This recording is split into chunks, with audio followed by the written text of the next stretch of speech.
4 years ago, I moved to the island of St. Thomas in the U.S. Virgin Islands. America's paradise, they call it. I had some vague notion of white sand beaches and crystal clear water, but looking back, I had no idea what to expect. I realized that this is pretty common. Most Americans have no notion of what the island of St. Thomas is like. In fact, most Americans probably can't even name the different U.S. Virgin Islands or find them on a map. They certainly have no idea what it's like to live here and what goes on behind the scenes. Well, I'll tell you, it's not all sunshine and sipping mixed drinks. These streets are polluted with gang wars. No opportunities are set up for the poor. The way I see it ain't gonna get no easier. We got to unify and pray some more. What is it you have against your brother? What do you gain when you take his life? The people who oppress you are finding laughter. So I beg you think twice and rise today. There's nothing holding you back. I know the devil won't know how to act when we rise today. Pick up my head off the ground. I was lost, but now I'm found. I'm gonna rise today. Gonna give it all the best that I can, the best that I am. I'm gonna rise today, rise today, rise today. Computational fluid dynamics engineers, we got your quadripolar shaped diamonds, your curved linear shaped triangle emeralds, and your pink ice baby right here. Come on down right here, come on down right here, come on down right here, come on down right here. Step right in, we got it right here. It's impossible to talk about St. Thomas without talking about tourism. Tourism makes up 80% of the economy, and everybody has an opinion on it. I'm a taxi driver. My name is Isaiah Isaac. Okay. And this is the best time of the year. Between November, ending in November to the ending of April. We have lots of ships. Many ships, as you see, a lot of people, because we have 6 ships today. How long have you been driving for? How many years? I've been driving for like 7 years right now. Okay. I'm not from this island. I'm from the island of Dominica, but I live on this beautiful island of St. Thomas. $3, 2 for $5. If you see something, let me know. And 3 for $5 for these. More jewelry over here, if you like. Large-scale cruise ships are clearly a big part of the tourism industry, and cruise shippers like to shop. But other than jewelry stores, not many other businesses can afford Main Street rent.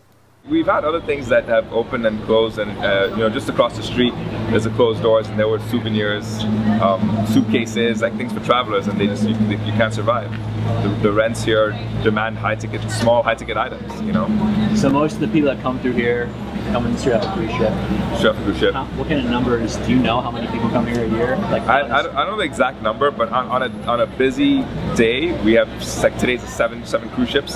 Average, each ship is about 3,500, so you're looking at about 22,000 people in St. Thomas between touring, restaurants, shopping. It gets busy. We have 50,000 people here. Add another 22,000 on top of that. It's a busy day. You got to treat the tourists like they special, because without them, you have nothing. They say we have the best beaches in the world. That's why the tourism coming here. Without the tourists, no money. So you got to treat the tourists like I don't care if they say I'm wrong. You got to treat them like they're gods, because without the tourists, you ain't have nothing.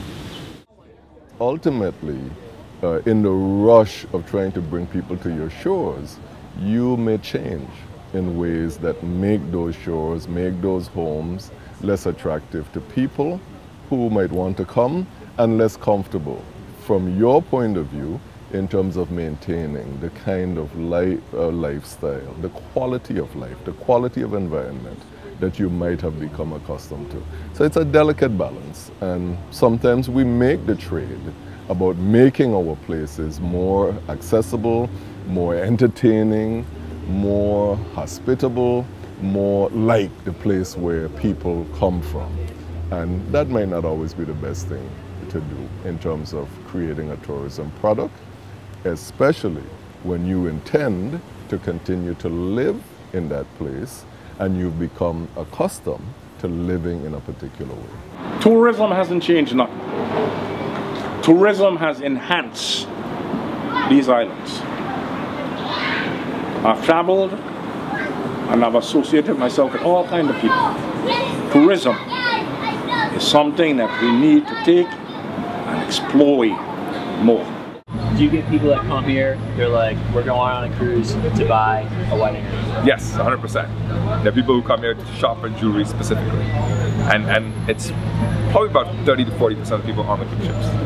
30 to 40% of people on the cruise ships come to shop for jewelry. And there's a lot of people here that aren't from St. Thomas, because that guy was from Dominica, you're from the DR. That's the most important of St. Thomas, because they help people from all over the Caribbean. So yeah, it's a good mix there. Everyone always complains, how come St. Thomas is so commercialized? Well, this has been the spot. It'll continue to be the spot. You watch the big freighters come in here every day and offload trailers. They don't all stay here. Smaller trailers take them down to the other islands. It's exactly the same system when they came from Europe to here to transship. Even the mails came through here. Even when you look at the history of St. Thomas, it's always been a port. I mean, you've always had people coming and going. And as a result of that, we have a great deal of contact with outside societies. And people regularly come here, and they've been coming here for decades, and for centuries actually. And so you really have that opportunity to experience things on the outside. These Virgin Islands have become the biggest melting pot in the Caribbean, I think. It's just as New York City in a small area. I even had a tenant one time from Nepal. Now tell me something, how would a person from Nepal end up here in the Virgin Islands? It's just, that's the melting pot it is, you know? Whether it was 200 years ago or in the modern era, people are drawn to this beautiful island. And if you spend a short time here and look around, you can see why.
Unquestionable beauty, yes, but St. Thomas's history as a cultural crossroads is equally unique.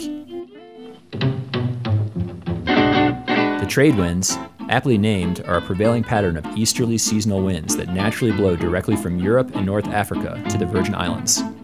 Early traders from Europe recognized this. Danish, British, French, and most notoriously, privateers, or pirates, all coexisted here. It was like modern-day New Orleans, full of life and culture from all corners of the earth. It was a place for privateers to come and spend their golden Spanish doubloons, some of which surely still lay at the bottom of the harbor in St. Thomas. What's interesting is that some of the spirit of privateering continued long past the 1800s. In 1919, the Volstead Act was signed into effect, prohibiting the production, sale, and distribution of intoxicating liquors anywhere in the United States and its territories. It's long rumored that Joe Kennedy, patriarch of the Kennedy banking fortune in the U.S., enhanced the Kennedy family's wealth by smuggling rum through St. Thomas during the Prohibition. It is rumored that Kennedy, as privateers had done centuries before him, used St. Thomas as a jumping-off point to ship his pirates' booty, bootlegged rum, to the United States. In 1933, Prohibition was repealed. Maybe because of Joe Kennedy's shipping expertise, he was appointed head of the U.S. Maritime Commission in 1937. And of course, the Kennedy family's political legacy would continue. In an interesting side note, it was JFK, Joe's son, as President of the United States that was granted the right to appoint the first governor of the Virgin Islands. Another modern American legend chose St. Thomas as an ideal location to conduct commerce. It's no secret that rapper Jay-Z has a lot of love for these islands. Before his first album, Reasonable Doubt, Jay-Z shot his first solo video, In My Lifetime, on a speedboat off of Megan's Point. A few song lyrics from Jay's recent track with Young Jeezy suggest that Jay may have conducted other business here as well.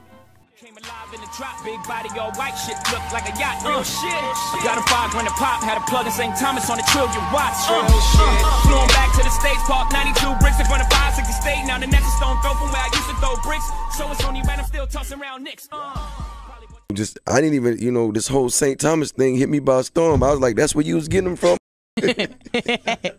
That's like, damn, you know what I mean? 92 up in front of where? Needless to say, St. Thomas has always been a place for all types of commerce. In a funny way, some things haven't changed at all.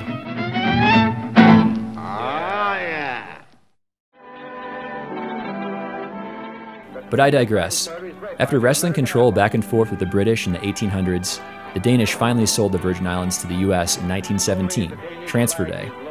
It was a strategic military purchase by the US, who already owned Puerto Rico. The idea was to keep it out of the hands of the Germans, who were acting up quite a bit around that time. The Virgin Islands have been a U.S. territory ever since. The Danish troops fire a salute to the United States, bidding farewell to the islands they owned for generations, and welcome to America.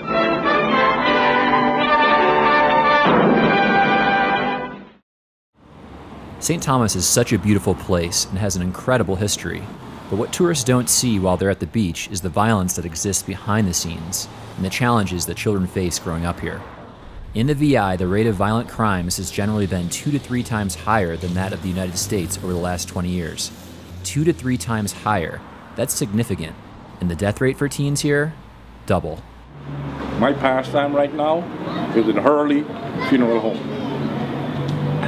I am a funeral director, and I interact with all kinds of families in all kinds of situations. Death brings out the worst and the best in families, and you have to deal with it. That's what I do.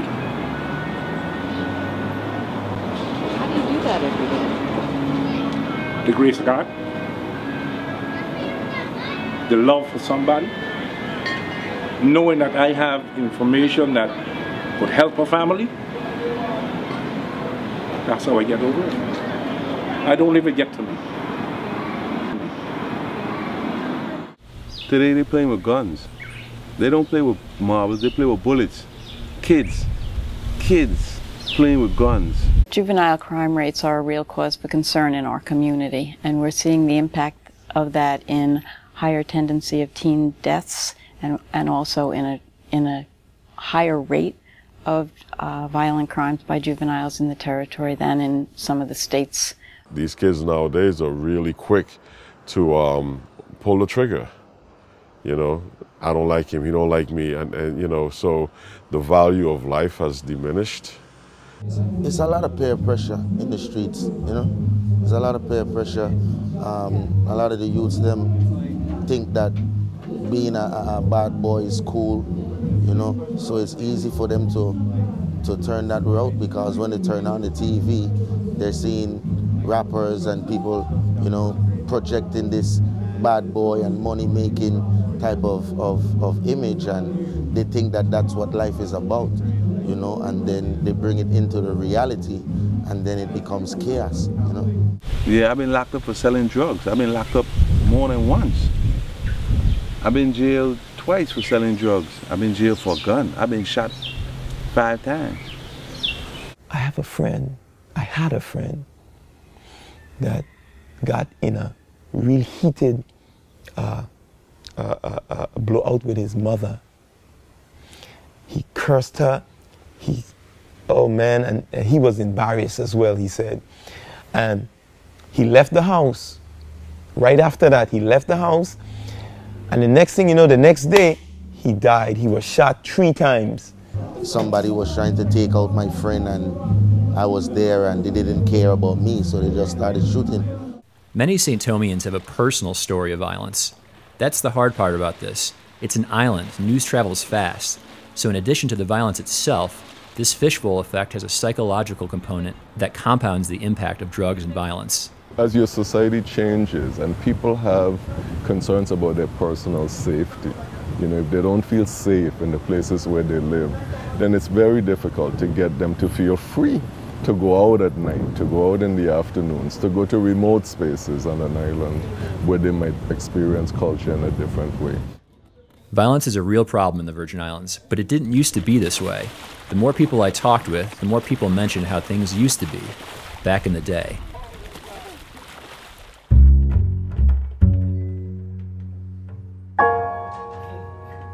St. Thomas was a gem, and it really was incredibly different than it is now. Then we had clubs going and coming everywhere. You could hang out from midnight till 6 in the morning and go to 4 or 5 different clubs. That's changed dramatically over the years.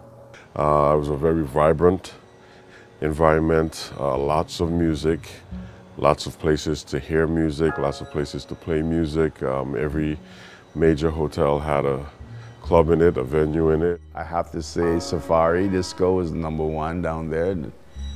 They built one around the corner called the Ritz. There were 2 dance, Laurie's, Fat City. You could go on all downtown. I mean, Rosie O'Grady's, the Sandbox. The various years, the stuff reincarnated. Gladys had music, Walter's Backstreet, Barnacle Bills. Quail Bay bands, scratch bands, all of those. I mean, you think about it and it's almost like a renaissance, right? When I was growing up, selling fruits was making the money. Go on the corner, you pick your mangoes, your tamarinds, your sugar apples, all different, your cane, all kind of different fruits. And you got your little fruit, make your little money, as a youngster. You used to have so much to do. I grew up in a place, I grew up down here in Silver Dollar. And in Silver Dollar, we didn't need for nothing. We had the water, we swim, we fish. We had places around there where we plant and everything. The way we grew up as being like together ain't like that no more, Because, going to school with friends and growing up with neighbors and friends, you become like a band, like a family. Well, St. Thomas was nice, St. Thomas, it was very like a village, like everybody was, like if I do something wrong, anybody could scold me on the street because the village is so small. Everything was based on respect. It wasn't to say I had to know this person to respect them. This person was an elder and they was due a certain amount of respect. Good morning, Mrs. Jones. Good morning, Mr. Thomas. 20 years, 30 years ago, if I go down the street and I get in trouble, I could get beat from any grown-up and come home and my mom will still know what happened and get my butt tore again. If you did something out there and you think you're getting away with it, the time you get home, they would know. I don't know how it happened, but it happened. I had a teacher, she used to have a stick. And the name of the stick was Board of Education. So if you don't want to get educated in the mind, you will get educated by the paddle. We see children now that raise themselves and are raised by cable TV. The parents work, father works, mother works. One of the saddest things that I see is, a young man having kids and can't provide for them. When we look at the Virgin Islands versus other communities in the nation, we need to acknowledge that we have a high percentage of our children living in families that are in poverty. We talk sometimes about the high incidence of single-parent families in the Virgin Islands. And one of the economic realities is that a family with only one wage earner has more financial challenges than two wage earners. So we also have a very high percentage of single father and single mother families in the territory. So that's something, it's one of the real significant pieces about children in poverty is if they're living in a family where there's only one parent working. I did 4 and I think I did a very good job. But yes, it is very hard for a woman to raise men children, yes. It's just like the place is still the same 32 square miles, but it's like now that we are 152 square miles. We are so far apart.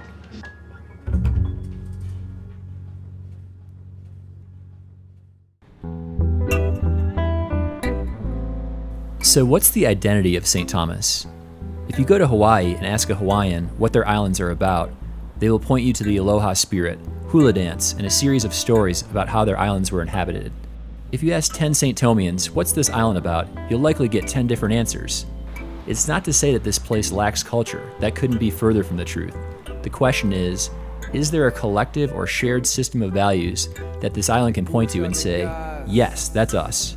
In my filming, I noticed one community that has a clear picture of their identity, the Rastafarians. Rastafari is a liberty. It's not a religion, it's not a fashion, it is a liberty, it is a way of life.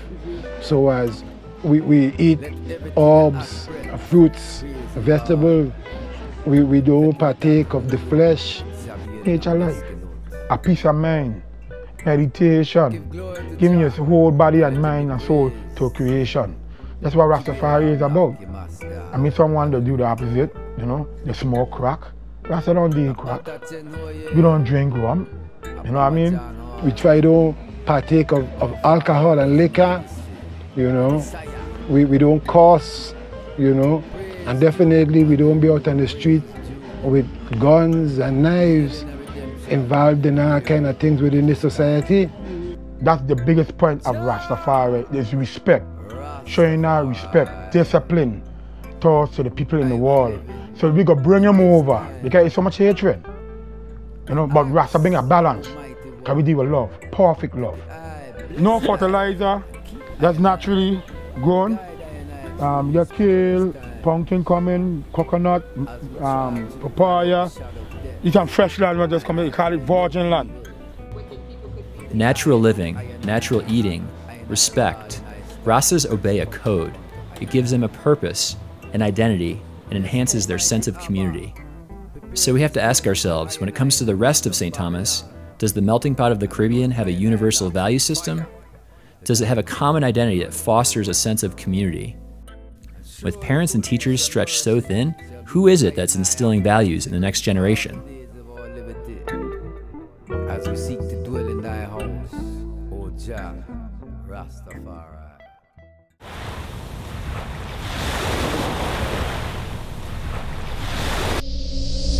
This is Katie Zaytoun, director of the Dancing Classroom's Virgin Islands program.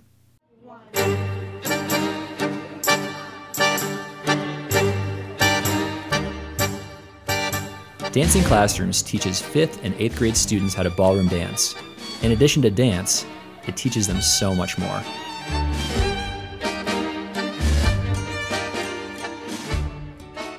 Well, first and foremost, we're a social development program. Social and emotional learning is a new trend in education right now. And through ballroom dancing, those skills include how to work with another person, how to communicate in a positive way, how to be polite and respectful, having elegance, of course, as well. They're able to get these skills in a very short amount of time. Teamwork, eye contact, positive communication, all wrapped up and disguised in ballroom dancing.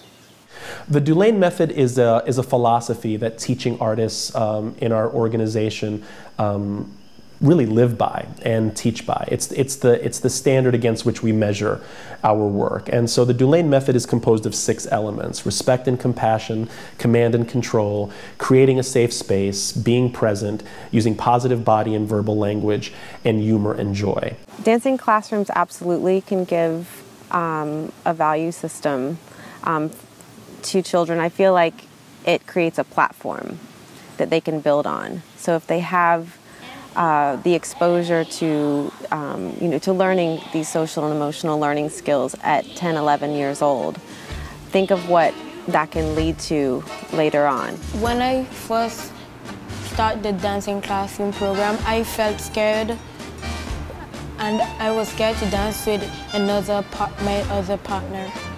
When I first started dancing, I was nervous. How did you feel when you first started Dancing Classrooms program? Kind of scared to hold other people's hand. Thought I didn't like it because I had to touch people like I didn't want it to touch. I feel nervous and a little bit happy. I feel very, very nervous. Well, I felt nervous. What you see at the beginning with children to what you see at the end is a complete transformation. The very first day, you'll see them with air between their hands. They're not wanting to even touch each other, let alone have to look at each other in the face. And then by the end, you see them working together as a team, standing tall in dance frame. I feel like I'm learning how to pay attention to things more and take things more seriously. When we're dancing, nobody is fussing that they don't want to dance with each other. Well, you have to listen to your teacher, because if we don't, we just get left behind and we won't get to finish all the dances. And you have to respect your teammate the whole time. Just be yourself and don't think you're better than everybody else. You can't accomplish anything without teamwork. To be respectful. Be respectful. And be nice to each other. She taught us how to respect one another. You can do anything and you can feel confident while you do anything. Respect your teammates, work as a team. I feel excited about dancing. I'm not scared anymore. I started to look forward to it. I started to pay more attention on themselves. And every week I just can't wait till ballroom dancing day comes. Come here, baby, let's dance.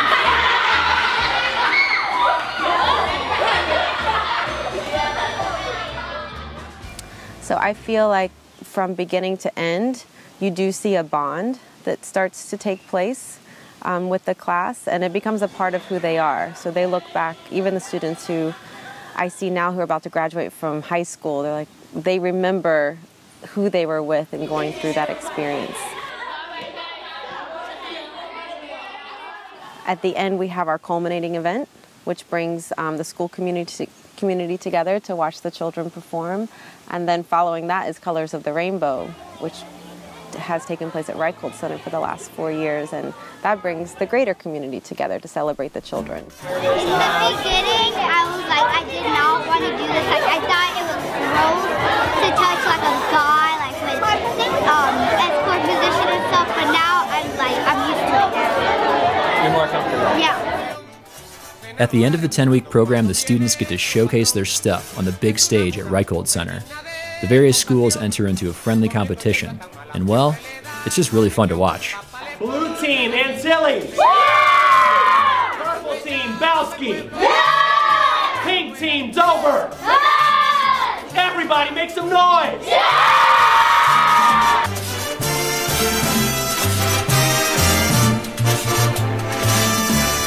Ella vive con machepa matando escoba María y pega los gritos al cielo cuando se siente cansada. Siempre le dan el garrobo a Amapola y Caimoní y nunca le dan pangola y es pa' dejarla morir. Papá le pone la silla y freno y la gurumela y cuando ella va para el pueblo le pide a Dios que no muera. ¡Ay,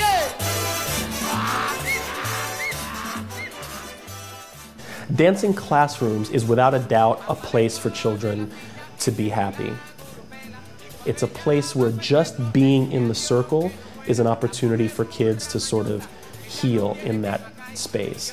I mean, some of our schools, we reach over 90 children in that school, so that's a pretty significant number that then creates this kind of ripple effect through the rest of the school of the positive change that's taken place for them. At the beginning, I didn't feel like dancing, but then now I see all kind of famous dancers, and I could be like one of them when I grow up.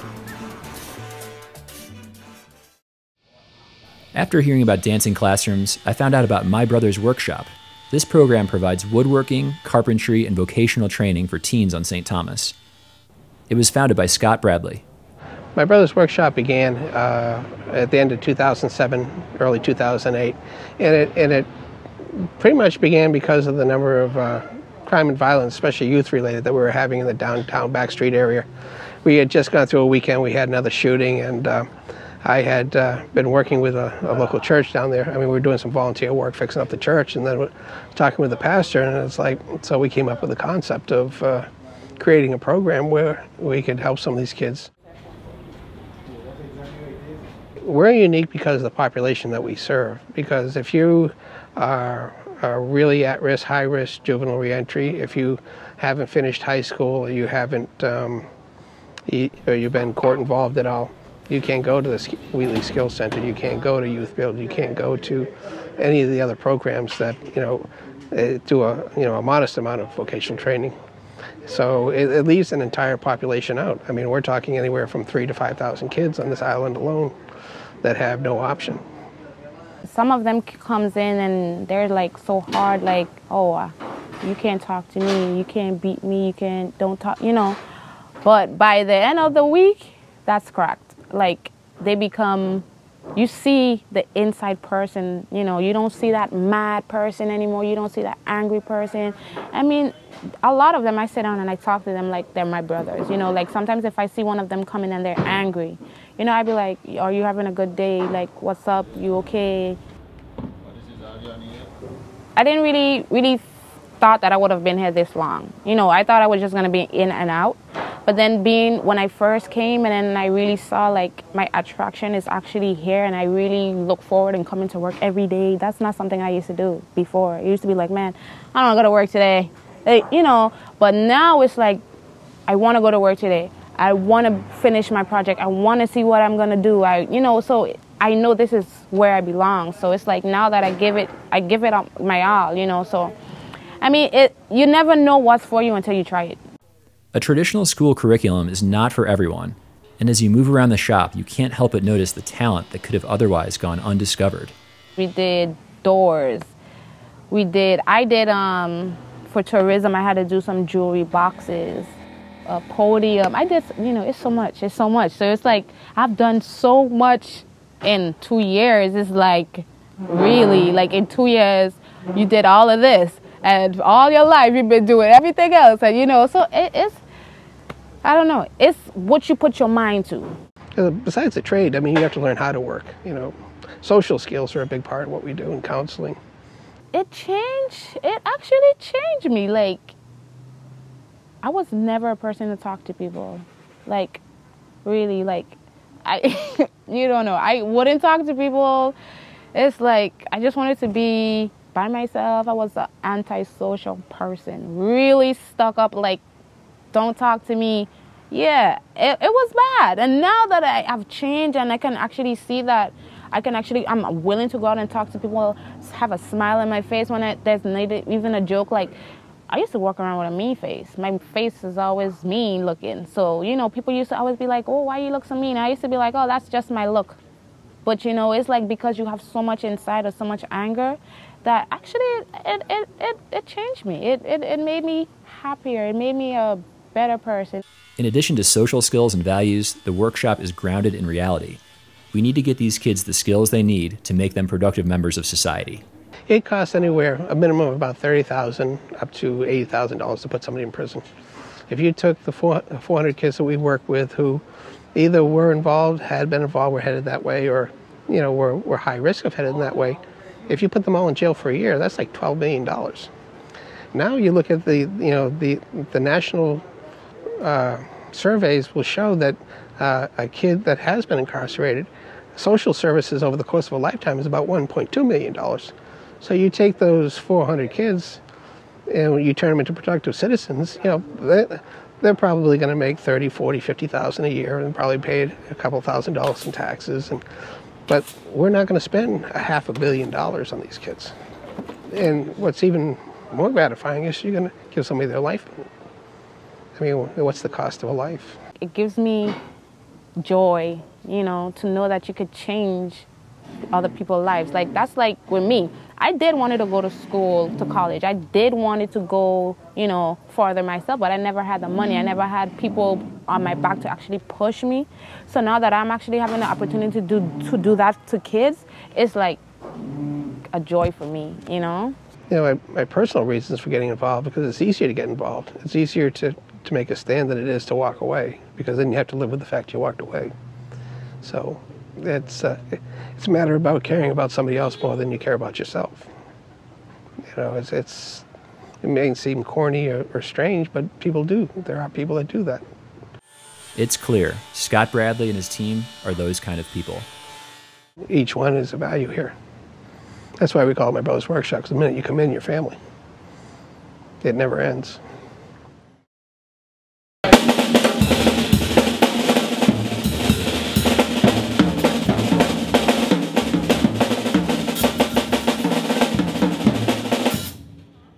This is Dion Parson, a Grammy award-winning jazz musician. He still keeps up a whirlwind pace, traveling the globe playing and teaching, but he's dedicated a huge part of himself to establishing the United Jazz Foundation on St. Thomas. One of the things that I decided to do coming back home was to create that atmosphere and environment for kids that's looking for options, that want to be professional musicians, to give them that opportunity to pursue that. So United Jazz was founded on the basis of being able to identify, mentor, nurture, and educate and promote these kids that we find and meet in the schools within the Virgin Islands.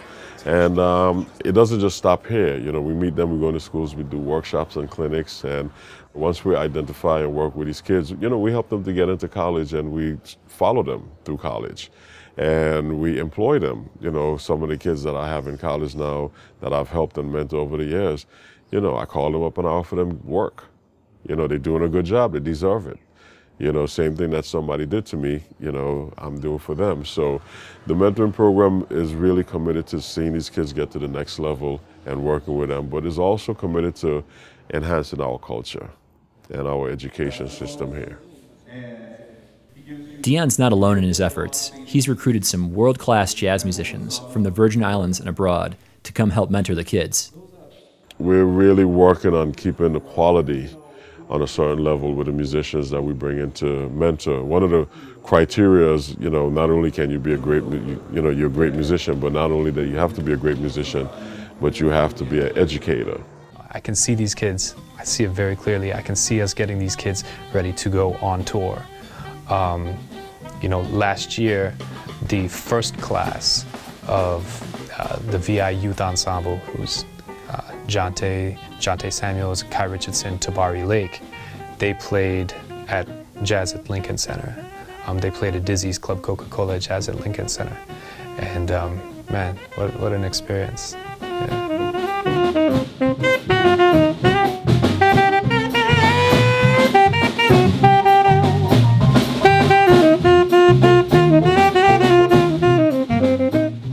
Of developing a local sound, like music that comes from the Virgin Islands has a very specific sound.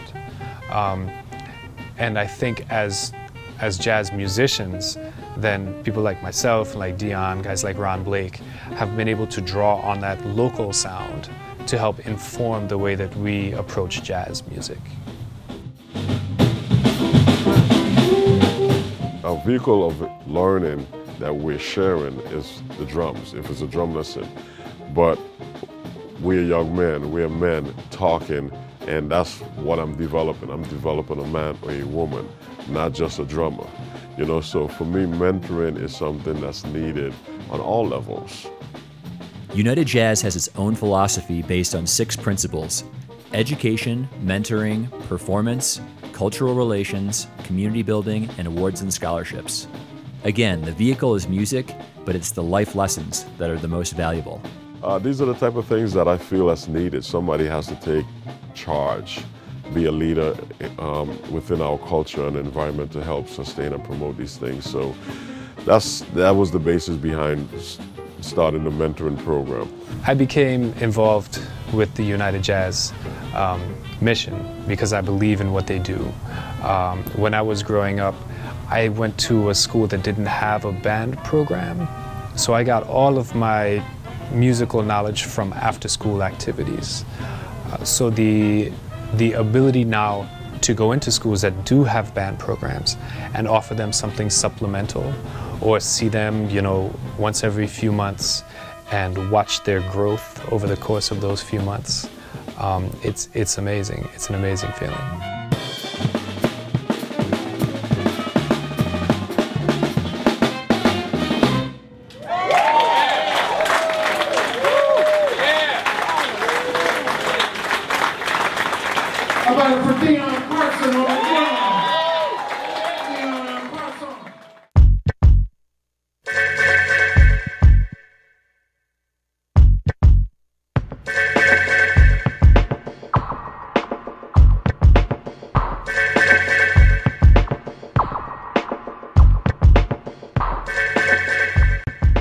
This is the USVI Boxing Federation, located in the Paul Pierce Garden Complex and founded by three-time world champion Julian Jackson Sr., known by many to be the hardest pound-for-pound puncher of all time. Julian has taken it upon himself to impart his knowledge of the sport on the next generation, but these are much more than young athletes to him. When you come into this program, you're coming into a family, and we realize that in order to really have an effect on the outside, we've got to show them that we are a family and that we do care and that we're going to do something that's going to make a difference. I'm going to tell you this, as they come into that door, as they come in and they mention that I would like to be a part of this program, that's when the discipline starts. When they come in here and when they among the others and they're seeing the respect that everybody, they have to submit to it. How you doing, sir? That's the first thing we do. We shake their hands, and every day they come in, they have to shake my hand. They have to shake any adult hand. Keep your hands up, keep your defense up. Teaching respect is the cornerstone of 340 boxing, and so is gratitude and unity, reinforced by a ritual that starts every training session. Our holding hands, we all hold hands, is a form of unity in this gym. And, you know, I always tell them that this is a chain, and the weakest link really is the one that will break the chain, that will cause the separation, you know, and I don't think nobody wants to be the weakest link. The first stage of the program is to, you know, exercise, stretch, you know, and then the basics, which are the 4 punches, you know, the jab, the right hand, the hook, and the uppercut. And they have to master those 4 punches. They're using their hands like they've never used it before. And it's so amazing to them, you know. And I said, man, woo, you are a textbook. You know, when I said that, they said, what do you mean? I said, you're doing this thing as if it's like a textbook. You're darting and you're doing everything that you need to do, and they get all excited about it. Everybody loves the pads, the one that I use with my hands. They love the pads. I feel it's because the pads somehow makes them express what they have learned in a different level, in a different way, in a different form. We are not just about the physical man, okay, but we are about the emotional, okay, and we are about the spiritual, the whole man. Boxing and him coaching me and just giving me life skills, basically. Telling me that, you know, sometimes you have to be a little less reactive and be more understanding and just be quicker to be humble and quicker to talk. For a lot of young folks that may have messed up in different areas, you know, in their homes, at school, you know, there's a lot of different elements, I think, in their lives that needs to be strengthened. We try to be good people and do well in our communities, and I think it's more about that than just being good in the ring. You know, my dad, you know, is always talked about in the boxing world as one of the most gentleman champions ever, and you know, that's a great feat, and I think that's more memorable than him just being a champion. We are trying to have these kids see, you know, at least have a glimpse, you know, of what they can be and what they can do, you know, what they have inside of them, you know. And try to really, you know, mold and shape them to the point where they're able to grasp it and run with it. Some of the parents, I'll be honest with you, brought their kids into the program because they were out of line, they were out of order, there was no respect. There was a lot of problems that they were facing, and you know, after a few, I think, months here, the parent says, you know, I am so glad I brought my son to this program because I'm seeing a tremendous change, not only in his behavior, you know, but in his attitude. And I think that's what our goal is to make young, productive Virgin Islanders that will represent, you know, not only in sport, but in life. After 4 years in this island, my picture of St. Thomas has changed. I see it more and more for what it is, an impossibly beautiful place with a complex and diverse culture. Thousands of years of history packed into a few hundred. It's had its share of struggle and continues to, but there are people who have decided to step it up and take personal responsibility to create lasting change in the community. My hope for the children of the Virgin Islands is that each child has the support that he or she needs to realize their potential. Show love, let me teach you. The Caribbean has such a wealth of talented people. What you learn, you can use. And what you learn, you can share. It all starts with your emotions. Be wise, think twice, you know, and be conscious. You have to believe in who you are as a person. And I really believe that the sky is the limit once you believe in yourself. And God, I believe, has created us like that, you know, to love ourselves before we can love anybody else. A greater acceptance of the things we have would be a good wish. Show love, let me teach you. Show love. I feel like I should have been doing something, and I feel like maybe I should have started an after-school group maybe. And I've been doing this, I've been seeing this for years, since my son was here, you know. And I still haven't done it, and I don't know why. And so maybe I think I should do that because you guys, oh my gosh, you have inspired me. See, I need to be doing something, and we all need to be doing something. To do this work with dancing classrooms it's a work of your heart. It really comes down to love, and it's, you know, again, it might sound a little corny, but if you don't create that atmosphere of love, and you know, they all come in as tough guys, and they all leave as family. You know, it's, you know, that's the one common denominator that we all as people want. You know, we want to be accepted. We want to be part of a family. Yeah, it's better to be laughing than to be angry. It's the best way to enjoy life, you know, and that's what needs to be done to teach these children to be happy. I'm good, like, I'm good. I'm good. Yes, and happy. That's the most important part, yes. Show love, love is our